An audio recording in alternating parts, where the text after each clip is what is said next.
दर महिन्याला हा प्रकार असतो, माझ्याबरोबर होत असतो.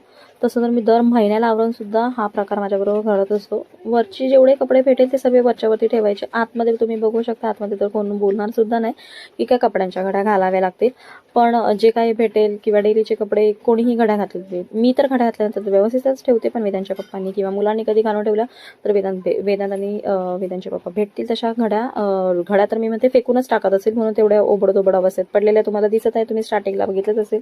असो तर मी आज ठरवलेलंच होतं की म्हटलं की तेजू आज दुपारी तू झोपू नकोस, एक वेळ जेवू पण नकोस, पण आज मला काहीही करून मला कपड्यांचं कपाट काढायचंच होतं. आणि कपाट काढलं मी, आणि कपाट काढता काढता मला खूप साऱ्या वस्तू भेटल्या, तर तुमच्याबरोबर मी शेअर करणार आहे. पहिली तर मला राधाकृष्णाची फ्रेम भेटली, ह्यांना ऑफिसमधून एक गिफ्ट म्हणून भेटलेली. तर माझ्या लक्षात सुद्धा नव्हती आणि ती मला भेटली. त्याच्यानंतर आपण लेडीज जे पैसे थोडेफार ठेवत असतो साड्यांमध्ये, ते सुद्धा मला भेटले, जे की माहितीही नव्हती कधीचे होते ते. असो तर चांगलीच गोष्ट झाली. त्याच्यानंतर एवढा सर्व पसारा काढून एवढा कंटाळा आलेला ना, त्या पसाऱ्याला बघून लिटरली असं वाटत होतं की काय करू मी आता, पळून जाऊ की काय कुठे. पण म्हटलंय काय नाही, हे सुद्धा तेजू तुलाच करायचं आहे, त्याच्यामुळे वेळ न दवडता तू करायला सुरुवात घे. आज तुला हुक बाय क्रूक करायचंच आहे. म्हटलंय काय चला असो तर करायला घेतलं सामान. मुलं दोघंही क्लासला गेलेले. म्हटलं की मला 7-7:30 आवरूनच घ्यायचं आहे. मी 6:30ला मी आवरायला काढलेलं सर्व.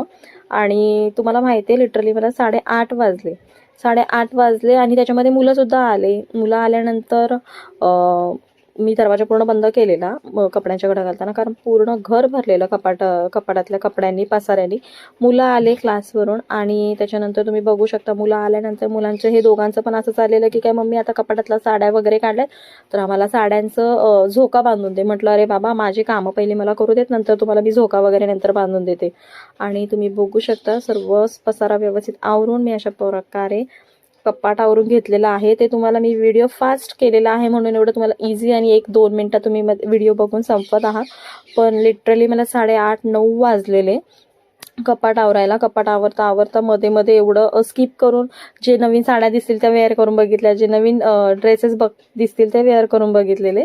आणि असा होता माझा आजचा दिवस. थँक्यू.